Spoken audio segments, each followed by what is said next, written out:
Hello everyone, so how are you all. तो बात करते हैं आज सिंपल एक क्वेश्चन से कि what you should do as an investor in this condition like war. मतलब कि जो वेस्टर्न एशिया में वॉर चल रही है ना, हम सब अवेयर हैं। जो ईरान और इसराइल और यूएस डायरेक्टली इन्वॉल्व है वॉर में, उस कारण जिस तरीके से मार्केट में क्योस है, अनस्टेबिलिटी है, वो मार्केट को पसंद नहीं है। तो इस कारण देख रहे हैं कि निफ्टीज तीन लगातार 3 दिन से जो जिस तरीके का फॉल आया है, एक मार्केट करेक्ट कर रहे हैं ऑल ओवर द वर्ल्ड।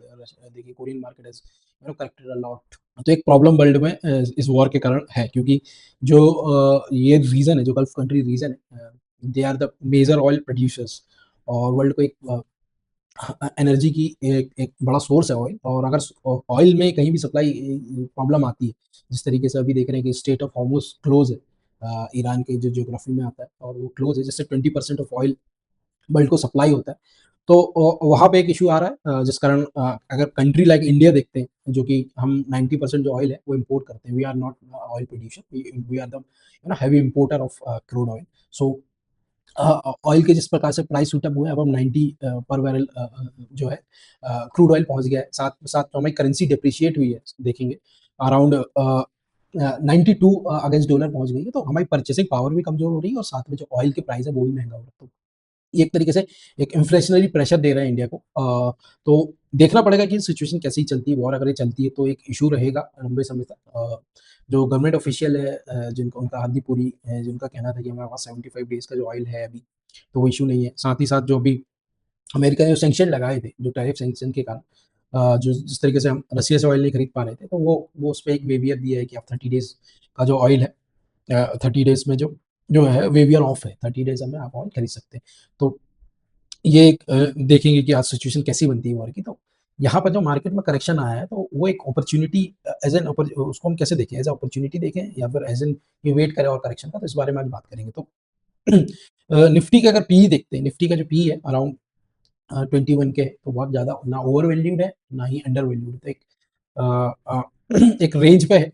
2 साल से 2.5 साल से मार्केट ने कुछ किया नहीं है। जो अर्निंग्स भी आई थी, जो कॉर्पोरेट अर्निंग्स थी, वो भी मिक्स थी, बहुत अच्छी भी नहीं थी, बहुत खराब भी नहीं थी। तो एक बहुत ज़्यादा कुछ रिस्पॉन्स नहीं किया। साथ में जो कि आईटी कंपनीज में एक प्रेशर है, जो एआई का कारण जो एक प्रेशर आ रहा है, तो वो एक नेगेटिवली मार्केट को इफेक्ट किया है। तो वो एक इशू है। तो अभी थोड़ा इंडियन मार्केट के ना सिचुएशन बहुत डाइसी है। अभी कुछ समझ नहीं आ रहा है कि क्या चीज़ें सही है क्या गलत है, कहाँ इन्वेस्ट करें कहाँ नहीं करें। लेकिन क्योंकि अगर हिस्ट्री में अगर देखेंगे, जिस तरीके की वॉर हुई है, उसके बाद जो मार्केट ने बहुत अच्छा परफॉर्म किया है।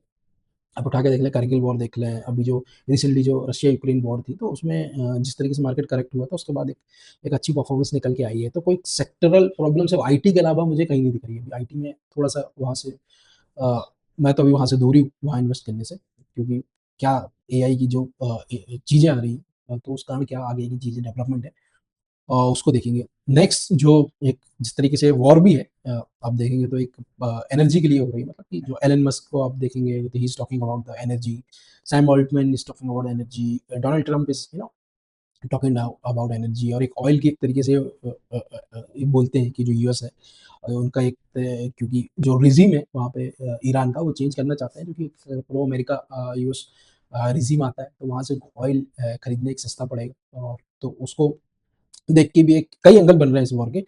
तो देखेंगे सिचुएशन कैसी है और उसको मॉनिटर करेंगे। लेकिन जो मार्केट में करेक्शन है, यहाँ पर एक अच्छी अपॉर्चुनिटी है, एक अच्छे फंडामेंटल जो जहाँ पे स्ट्रक्चरल ग्रोथ आ रही है, उस सेक्टर पे, उस स्टॉक पे इन्वेस्ट करने की एक अपॉर्चुनिटी बन रही है। तो अभी एक पैनिक सेलिंग तो आप ना करें। अगर कोई भी तरीके से आपका अगर अच्छी जगह इन्वेस्टेड है, अच्छे स्टॉक में इन्वेस्टेड है, फॉल अगर मार्केट, क्योंकि मार्केट गिरेगा तो सारी स्टॉक सारी ही जो स्टॉक है वो गिरेंगी।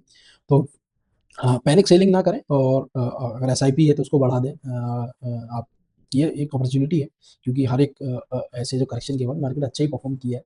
लास्ट अगर आप डेटा उठा के देखें, लास्ट 20 ईयर्स का, 30 ईयर्स का डेटा उठा के देखें, जो भी वॉर्स हुई है, उसके बाद मार्केट ने अच्छा ही परफॉर्म किया है। तो आज जिस सेक्टर की मैं बात कर रहा हूँ, वो है वायर्स एंड केबल्स। तो जिस तरीके से पावर की बात हो रही है ऑल ओवर द वर्ल्ड, तो power I mean energy energy की जिस तरीके से बात हो रही है, तो उसमें एक प्रॉक्सी प्ले है वायर एंड केबल्स का। आप कोई भी सेक्टर देख लें, टेल विंड्स, जो एक मल्टी डेकेडल ग्रोथ रनवे यहाँ पर दिख रहा है, जो पावर एंड इंफ्रास्ट्रक्चर से आ रहा है, रिन्यूएबल एनर्जी से आ रहा है, रियल एस्टेट की एक डिमांड जो इंडिया में, यू नो कोविड के बाद से एक अच्छी डिमांड थी, वहाँ से आ रहा है। Industrial area and data centres, जो एआई एक हॉट टॉपिक है अभी करंट का, वहाँ से निकल के आ रहा है। रेजिंग कंज्यूमर एस्पिरेशन जो एफएमईजी में बढ़ रहा है, तो वहाँ पर इस पर्टिकुलर सेक्टर का एक बहुत बड़ा डिमांड है। रिन्यूएबल एनर्जी में देखेंगे तो चाइना जिस तरीके से उन्होंने अपनी सोलर कैपेसिटी को बहुत ज़्यादा बढ़ाया। इंडिया भी एक 500 गीगावाट का एक टारगेट है, तो 2030 तक वहाँ पे पहुँचना। साथ में जो अभी जो बजट हुआ था उसमें डेटा सेंटर्स की बात हुई थी, तो डेटा सेंटर्स में अराउंड अगर उसका जो एक्सपेंस होता है उसमें से around 10 to 15% only wire and cables में होता है, कि वहाँ पे जो ज़रूरत होती है वायर एंड केबल्स की। तो एक तरीके से इस सेक्टर में एक मैसिव टेलविंड है। तो आज जिस स्टॉक की बात कर रहे हैं, stock name is Polycab India. आपने जरूर सुना ही होगा इस कंपनी के बारे में, देखा ही होगा। इसके प्रोडक्ट्स देखे होंगे, वायर एंड केबल्स है, एफएमवीजी में भी है, अभी पंखे बनाता है और अपने स्विचेस बनाते हैं। तो इतना खराब मार्केट चलने के बाद भी अगर इस स्टॉक को देखेंगे, करीब 4,500 4,000 के प्राइस से भी 8,500 में साल भर का चार्ट है ये, वो ट्रेड कर रहा है। तो ऑलमोस्ट डबल ही इसको बोल सकते हैं, जबकि सारे सेक्टर नीचे जा रहे हैं, सारे स्टॉक्स नीचे जा रहे थे। ये स्टॉक ने एक अच्छी रैली दी है साल भर में, मतलब अराउंड 2x यहाँ पर ये हुआ है। सो साथ में आप केईआई के भी देखेंगे, अपार इंडस्ट्रीज भी देखेंगे, जो कि इस सेक्टर से बिलोंग करते हैं। बहुत अच्छा एक परफॉर्मेंस यहाँ पर दिखाया है। कंपनी की अगर सेल्स ग्रोथ देखते हैं आप, 3 साल की देखते हैं 22% है। लास्ट 1 साल की देखेंगे तो 29% यहाँ पर आ रही है। And if you see the profit that has grown even more, 29% in 3 years। Last year 43% से यहाँ पे ग्रो हुए हैं। साथ में अगर आरओई देखेंगे 22 एंड 21%, तो एक हेल्दी आरओई यहाँ पर है। Above 20 is anything above 20 is good. So यहाँ पे एक टेलविंड के साथ एक स्ट्रॉन्ग प्लेयर है, एक मार्केट लीडर है। जनरली मैं अपनी वीडियोस में स्मॉल कैप के बारे में ही बात करता हूँ, लेकिन पॉली कैप देखेंगे तो एक लार्ज कैप कंपनी है। लेकिन यहाँ पर एक जिस तरीके से सेक्टर में टेलविंड है, तो यहाँ पर भी एक कांस्टेंट कंपाउंडर के साथ साथ यहाँ पे एक वैल्यू अनलॉकिंग की भी यहाँ पर अपॉर्चुनिटी बनती है, क्योंकि कुछ एजेस हैं जो पॉली कैप के पास है, जो कि अदर प्लेयर्स के पास नहीं है, जो हम वीडियो में बाद में डिस्कस करेंगे। अभी कंपनी के जो रिजल्ट आए हैं, जो Q3 और जो 9 मंथ फाइनेंशियल ईयर 26 के जो रिजल्ट है, उसको थोड़ा डिस्कस कर लेते हैं। तो टॉप लाइन अगर रेवेन्यू ग्रोथ देखते हैं, तो 46% वाई एंड 80% क्यू यहाँ पर ग्रोथ देखी है। 9 मंथ में देखेंगे तो 30% यहाँ पर वाई ग्रोथ देखी है। तो एक बहुत ही अच्छी ग्रोथ यहाँ पर देखने मिल रही है। साथ में अगर देखते हैं एबिडा की ऑपरेटिंग प्रॉफिट अगर देखते हैं, तो 34% वाई है यहाँ पर क्योंकि रेवेन्यू 46 से है और 34% से एबिडा ग्रोथ हुआ, मतलब कि एबिडा में प्रेशर है। यहाँ पे क्लियरली देख सकते हैं -5 है क्यू एन क्यू, मतलब कि एबिडा मार्जिन में कंपनी अभी मतलब डीग्रो हुआ है, यहाँ पे प्रेशर आया है। तो क्यों आया है उसके बारे में हम आगे डिस्कस करेंगे। एंड अगर देखते हैं 9 मंथ का, तो 47% से ग्रो हुआ है, तो 9 मंथ में अच्छा करा है। लेकिन अभी कुछ लास्ट क्वार्टर से ही यहाँ पर इशू प्रेशर आया है। प्रॉफिटेबिलिटी देखते हैं तो 36% वाई है, -9% क्यू एन क्यू आ रहा है। तो ये EBITDA डाउन हुआ, तो यहाँ पे पैट भी डाउन हुआ है। 47% यहाँ पे देखेंगे तो 9 मंथ का निकल के आ रहा है। ये सेम डेटा यहाँ पर भी है, EBITDA मार्जिन, पैट मार्जिन जो यहाँ पर देखे थे हमने। साथ में देखते हैं तो 15% का यहाँ पर जो मार्जिन था Q2 FY26 में था। Q3 FY26 में अगर मार्जिन देखेंगे तो अराउंड 12 हो गया, तो मतलब यहाँ पे एक मार्जिन का यहाँ पे प्रेशर आया है, और रीज़न था जो उसका है हम आगे डिस्कस करते हैं अभी। अ, ये भी ओके ग्रोथ यहाँ पर है, ग्रोथ तो अच्छी है, थोड़ा सा प्रेशर है तो वो आया है। डोमेस्टिक लेग ग्रोथ यहाँ पर देखिए, कंपनी का रेवेन्यू अगर देखेंगे तो 59% से डोमेस्टिकली ग्रोथ हुई है, मतलब कि 47% से ओवरऑल ग्रोथ है, जिसमें से 59% डोमेस्टिक है। मतलब कि स्पेशली पॉली कैप की अगर मैं बात करता हूँ और के आई से कंपेयर करता हूँ उसमें, तो के आई का एक एक्सपोर्ट बहुत अच्छा है। इनका एक्सपोर्ट यूएस में है, और जो लास्ट अभी इस देखेंगे जो चल रहा था, जो यूएस टैरिफ वॉर एक तरीके से चल रही थी, जिस तरीके से टैरिफ लगाए गए थे इंडिया में, तो वहाँ पे एक तरीके से प्रेशर आया था जो जो कि एक्सपोर्ट में, अगर हम यूएस को एक्सपोर्ट जब कर रहे हैं तो वहाँ पे एक इनका बिजनेस इफेक्ट हुआ है। लेकिन अब अगर ये सिचुएशन सही होती तो इनको यहाँ से एक अच्छी ग्रोथ इस पार्ट पे भी मिल सकती है, कि डोमेस्टिक यहाँ पे तो अच्छी ग्रोथ कर ही रहा है। साथ में ये एफएमईजी सेक्टर है इनका। एफएमईजी जो पंखे बनाते हैं, जो लाइट्स बनाते हैं, अदर देन वायर जो करते हैं, तो वहाँ पे 70% की यहाँ पे ग्रोथ दिख रही है। मतलब कि इंडस्ट्री वाइज अगर देखेंगे तो 8% से ग्रो कर रहा है सेक्टर, ये उससे डबल अराउंड 70% पे 17% पे ग्रो कर रहे हैं ईयर ऑन ईयर। वाई देखेंगे तो क्यू एन क्यू देखेंगे तो 10% से यहाँ पे ग्रो किए। मार्जिन्स भी देखेंगे तो इनके यहाँ पे मार्जिन्स भी आप देखेंगे तो यहाँ पर ग्रो हुआ है। ये थोड़ा-सा लास्ट ईयर का डेटा है और ये यहाँ पर ये दिस ईयर का डेटा है। तो यहाँ पे ग्रो हुआ है, क्यू ऑन क्यू भी यहाँ पे मार्जिन ग्रो हुए हैं। तो एक ये भी एक इनका अच्छा एक जो इनके प्रोडक्ट मिक्स है उसको हेल्प कर रहा है। साथ में इनका ईपीसी सेगमेंट देखते हैं, तो ईपीसी सेगमेंट में कंपनी को उतना फोकस नहीं है। ये भी एक नॉर्मल रेट से ग्रो किया है, बहुत अच्छी यहाँ पे ग्रोथ नहीं है। सो पॉलीकैब के बारे में बात करते हैं, व्हाट्स देयर स्ट्रेंथ है ना, मार्केट लीडर है सबसे पहले तो। इनकी जो अगर देखेंगे कंपटीटर जो क्लोज कंपटीटर केईआई वायर्स है, उसका 2x है मार्केट कैप में अगर देखते हैं तो। तो कंपनी का ये 5 साल का मैंने यहाँ पे जो है ओपीएम ऑपरेटिंग प्रॉफिट मार्जिन यहाँ पे रखा है, तो 14 से 15% सबसे हाई है। अगर देखिए आप कंपेयर करेंगे, आर आर केबल 8 से 10% है, फिनोलेक्स 10 से 12% है, अपार इंडस्ट्रीज 8 से 9% है, के ई आई 10 से 11% है, इनका 14 to 15% है एंड 20% ग्रोथ यहाँ पर इन्होंने फाइव फाइव ईयर्स में दिखाई है। तो इसके बाद अगर देखते हैं ग्रोथ के मामले में, जिसने बीट किया है वो आर आर केबल्स है, लेकिन आर आर केबल्स के जो मार्जिन है वो 8 से 10% है। मतलब कि ये दिखाता है कि ये मोस्टली ये दे आर या तो कम प्राइस में बेच रहे हैं जिससे इस तरह की ग्रोथ लेके आ रहे हैं, या फिर एक छोटे बेस पे भी है, क्योंकि मतलब कि जो पॉलीकैब है वो सिग्निफिकेंटली बड़ी कंपनी है आर आर केबल से अगर कंपेयर करते हैं, 30x है आर आर केबल के। तो ये जो ग्रोथ निकल के आ रही है या तो इंस्टीट्यूशनल सेल्स से निकल के आ रही है, या फिर ये कम मार्जिन पे बेच रहे हैं, जो कि यहाँ पे दिखता है 8 से 10% के मार्जिन में, मार्जिन लो है। तो यहाँ पे एक इशू दिख रहा है, लेकिन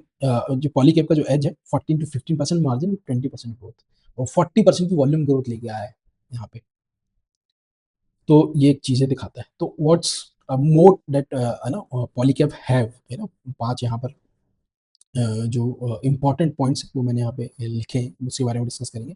पहला है बैकवर्ड इंटीग्रेशन, है ना। तो backward integration, they make their own copper, मतलब कि कंपनी के पास खुद का एक कॉपर का प्रोडक्शन हाउस है। 70% of raw material they made from their own. तो मतलब ये इनका खुद का जो एक ट्रेकर बेस है, जो कि इनने 2020 में एक्वायर किया था, 100% इसको एक्वायर किया था। वहाँ पर ये अपना 70% रॉ मटेरियल वहीं पर प्रोडक्शन करते हैं। आप देखेंगे तो अदर कंपनी जैसे के ई आई है, के ई आई बायर्स है, इन लोग जो है वेदांता से हिंडाल्को से खरीदते हैं एक तरीके से, लेकिन ये खुद का कॉपर अपना खुद प्रोडक्शन करते हैं। तो वहाँ पर एक इनको मार्जिन का एक जो है बेनिफिट मिलता है। उनका जो ग्रॉस मार्जिन है वो 24% है। अदर कंपनीज देखेंगे तो आर आर का देखेंगे तो 18% है, के आई अगर 21-22% है। तो ये 2 से 3% का जो इनका जो सेकंड प्लेयर है उससे इनको एक एज मिलता है ग्रॉस मार्जिन में। तो यहाँ पर एक कंपनी को उसके कारण एक बेनिफिट होता है, और ये कोई भी प्लेयर को करना उतना ईज़ी नहीं है। तो ये जो है बैकवर्ड इंटीग्रेशन जो है पॉलीकैब का, ये इनका एक मोट है। सेकंड अगर बात करते हैं तो है scale and financial fortress that company have. तो स्केल अगर मैंने के बारे में बात करता हूँ तो 18% से 20% जो मार्केट शेयर है वो पॉलीकैब के पास है ना। तो एक बड़ा चंक है। देखेंगे ये दिखाता है कि कंपनी के पास एक ब्रांड पावर है, क्योंकि इतना बड़ा मार्केट शेयर रखना साथ में, और उसके कारण एक जो इतने बड़े लेवल पे डिमांड, जो प्रोडक्शन है, डिमांड है, वो सारी चीज़ों को मेंटेन करना। क्योंकि अगर कंपेयर करते हैं जो सेकंड प्लेयर की है उसका 2x है, जो सेकंड प्लेयर है, तो एक बड़ा है। साथ में स्ट्रॉन्ग बैलेंस शीट है, 30 बिलियन इन रुपीज़ है कंपनी के बैलेंस शीट में। तो कोई भी प्रॉब्लम अगर आती है, जो कि अभी क्योंकि इस इंडस्ट्री का जो रॉ मटेरियल है वो कॉपर एंड एल्यूमीनियम है, वायर जिससे बनते हैं कॉपर एंड एल्यूमीनियम का एक अगर उसके प्राइसेस में कहीं पे भी दिक्कत आती है तो कंपनी के ग्रॉस मार्जिन कंप्रेस होते हैं, क्योंकि कंपनी की खुद की फैसिलिटी है जहाँ पे कॉपर का प्रोडक्शन करते हैं। साथ में अगर कॉपर के अगर प्राइसेस बढ़ते हैं, क्योंकि जो ओर्स जो खरीदना रहता है इनको बाहर से खरीदते हैं, तो कॉपर के प्राइस में थोड़ा भी चेंजेस आते हैं, जो कि लास्ट ईयर का देखेंगे, लास्ट 12 मंथ में जो कॉपर के प्राइस है यूरोपी टर्म 50% से इंक्रीज हो गए। और क्वार्टर थ्री में, क्योंकि क्वार्टर थ्री में इनके जो मार्जिन भी जो डाउन हुए हैं, जिसके बारे में भी बात कर रहा हूँ, जो अपन ने अभी देखा पीछे, और जो मार्जिन जो डाउन हुए हैं इनके, उसका भी रीजन ये है कि क्वार्टर थ्री अकेले में ये 21% से कॉपर के प्राइस जो है बढ़े हैं। तो ये जो कॉपर में इन्फ्लेशन है उसको एक तरीके से कंपनी ने अभी पास ऑन नहीं किया, 70 to 80% ही ओनली इन्होंने पास किया था, जो कि प्राइसेस में, जिस कारण कंपनी अगर उस प्राइस को अगर पास करती तो प्रोडक्ट महंगे करना पड़ता, मतलब कि अदर कंपनीज उसको, क्योंकि इतनी स्ट्रॉन्ग बैलेंस शीट नहीं होती तो वो उस चीज़ को झेल नहीं पाते उस तरीके से। लेकिन अगर ये इनने 70 to 80% ही मतलब पास किया, 100% नहीं किया, जिससे इनके प्राइसेस नहीं बढ़े, जिससे एक तरीके से मार्केट शेयर गेन हुआ है, इनकी जो वॉल्यूम ग्रोथ आई है पॉलीकैब की, वो 40% आई है ना? अदर कंपनीज़ का देखेंगे तो रेवेन्यू ग्रोथ ही 20% है, केईआई की देखिए रेवेन्यू ग्रोथ 20% आई है, जिसमें से प्राइजेस इन्फ्लेशन जो हुआ है, उसका भी एक कंट्रीब्यूशन है। इनकी जो 46% ग्रोथ आई है रेवेन्यू टर्म में, उसमें से 40% जो ग्रोथ है, वो वॉल्यूम से आई है। तो ये दिखाता है कि सिर्फ प्राइस बढ़ने के कारण ये जो इनकी इनकम है वो नहीं बढ़ी है, साथ में वॉल्यूम भी इनका जो है इंक्रीज़ हुआ है। तो ये स्ट्रेटजी इनने Q3 FY26 में जो लास्ट क्वार्टर था उसमें इन्होंने की, जिसका इनके मार्जिन्स में प्रेशर है, लेकिन कंपनी का कहना है कि ग्रेजुअली उसको 2 से 3 क्वार्टर में धीरे-धीरे रेट बढ़ाकर, जो इनके प्रोडक्ट के रेट बढ़ते हैं, उसको बढ़ाकर ये पास ऑन कर एकदम से पास ऑन ना करके ग्रेजुअली उसको पास ऑन करके उसको मैनेज कर लेंगे, जिससे कि एक जो मार्केट शेयर है वो 100 वो परमानेंटली गेन हो जाता है, और जो मार्जिन्स है वो भी इम्प्रूव हो जाते हैं। तो ये कंपनी का हुआ। थर्ड अगर देखेंगे तो ब्रांड प्रीमियमनेस जो कंपनी के पास है, मतलब कि जो अदर ब्रांड है, जो छोटे ब्रांड्स हैं, उनसे 5 से 8% का ये अपने प्रोडक्ट्स को महँगा बेच सकते हैं, क्योंकि ब्रांड की इनके पास पावर है। गवर्नमेंट इनका जो है 30% डिमांड, जो टी&डी की जो डिमांड आ रही है, क्योंकि मोस्टली इस सेक्टर को जो टेलविंड दे रहा है वो टी&डी है, ट्रांसफार्मर एंड जो डिस्ट्रीब्यूशन सेक्टर है, वहाँ से डिमांड आ रही है। तो वहाँ से भी गवर्नमेंट की डिमांड रहती है इन प्रोडक्ट के लिए, इनकी इस पर्टिकुलर दिस कंपनी के लिए, तो वहाँ पर इनको एक इश्यू नहीं है। साथ में अगर देखेंगे, फोर्थ पॉइंट अगर देखते हैं तो डुअल इंजन मॉडल, क्योंकि इनके पास इनके बिजनेस में जो मेजर पार्ट है इनका 80 टू 84% वो आता है वायर एंड केबल से, बाकी का जो रिमेनिंग है जिसमें से 7 to 8% एफएमईजी से आता है, और जो ईपीसी सेक्टर से, जो बाकी rest of the EPC sector से आता है। तो इनका जो एफएमईजी सेक्टर है वहाँ पे प्रॉफिटेबल है, इनके जो लगातार फोर्थ क्वार्टर में प्रॉफिटेबल है। साथ में अगर अदर कंपनीज के देखेंगे, केईआई का देखेंगे, आरआर का देखेंगे, हैवेल्स का देखेंगे, तो हैवेल्स का वायर केबल्स में उतना ज़्यादा नहीं है। इनका मेनली जो एफएमईजी में है तो वो उनका प्रॉफिटेबल है, बट अगर केईआई का देखेंगे, आरआर का देखेंगे, तो वो लॉस कर रहे हैं वहाँ पर।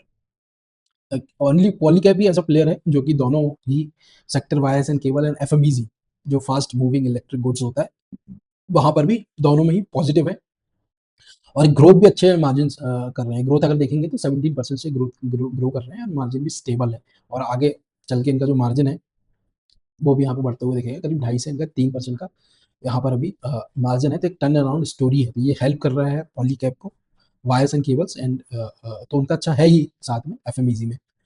तो इसको भी देखेंगे। लास्टली जो इनका जो फिफ्थ पॉइंट है, जो डिस्ट्रीब्यूशन फ्लाईव्हील इनके पास है, जो मार्केट शेयर गेन जिन इन्हें जो H1 में किया है FY26 में 10% वर्सेस इंडस्ट्री ने 10% किया है, इनने 39% से मार्केट शेयर गेन किया है। ये रीज़न है इनकी जो एक तो बैलेंस शीट, जो इनके पास पावरफुल बैलेंस शीट है, जो इनके पास कैश है 30 बिलियन, जो इनके पास कैश है, इस कारण इनको एकदम से अगर कॉपर प्राइस बढ़ते हैं तो इनको अपने प्रोडक्ट को एकदम से इनको बढ़ाना नहीं पड़ेगा प्राइजेस। जैसे अदर कंपनीज जो आरआर है, वहाँ पे एक इशू आता है कि यार सीधे एकदम से प्राइस बढ़ा दिया, क्योंकि वो उसको साथ में जो मार्जिन प्रेशर है, क्योंकि उनके मार्जिन भी कम है, और साथ में उतना इतना उनके पास कैश नहीं है कि उस चीज़ को प्रेशर को झेल सके, क्योंकि या तो कंपनी लॉस मेकिंग होगी, या फिर उनको स्ट्रक्चरल इशू आने लगेंगे कंपनी में। तो कंपनी के पास जो स्केल है, और जो साथ में जो इनके पास जो स्ट्रॉन्ग बैलेंस शीट, वो इनको एक पोजीशन देती है कि एक डिस्ट्रीब्यूशन को, अपने डिस्ट्रीब्यूटर को भी हेल्प कर सके, वहाँ भी इनको मार्जिन को एक बहुत तेज़ी से बढ़ाए ना, मतलब कि प्राइस को ना बढ़ाएँ, जिससे प्रॉब्लम डिस्ट्रीब्यूटर्स को भी ना आए।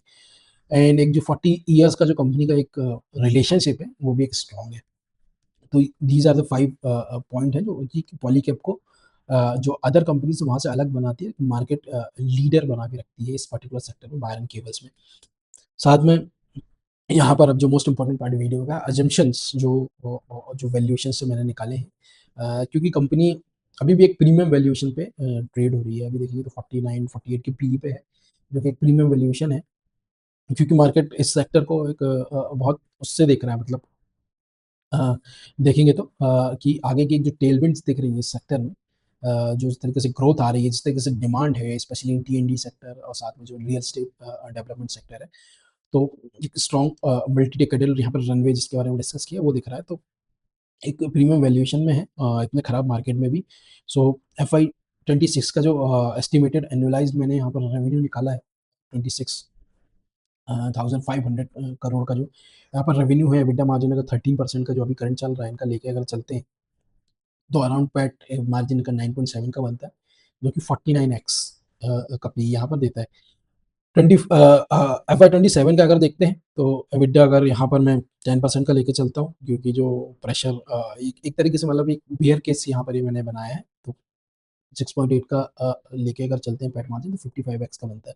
लेकिन अगर 14% का एबिटा मार्जिन है, कंपनी एक हेल्दी एबिटा मार्जिन लेके चलती है, और सिचुएशन किसी तरह के कॉपर के प्राइसेस में एक तरीके से इन्फ्लेशन नहीं आता है, तो एक 14% का जो एबिटा अगर कंपनी लेके चलती है और 25% ग्रोथ के साथ, तो यहाँ पर 40x का यहाँ पर पी बनता है। तो एक अट्रैक्टिव तो नहीं है वैल्यूएशन, लेकिन इस कंपनी के लिए, क्योंकि ऐसा ग्रोइंग मार्केट है, मार्केट लीडर है, और जो मोट हमने बात की, जो बिजनेस के जो एक एज है ओवर अदर अदर कंपनीज, वो इसको एक प्रीमियम वैल्यूएशन पे ट्रेड कराती है, और प्रीमियम वैल्यूएशन पे ट्रेड करती ही रहेगी अगर ये इस तरीके के रिजल्ट लाती रही तो ये रहा पॉलीकैब का डिस्कशन। आपको अच्छा लगा तो वीडियो लाइक करें, एंड सब्सक्राइब करें, क्योंकि ये वीडियो ऐसे ही लाता रहता हूँ। Thank you so much.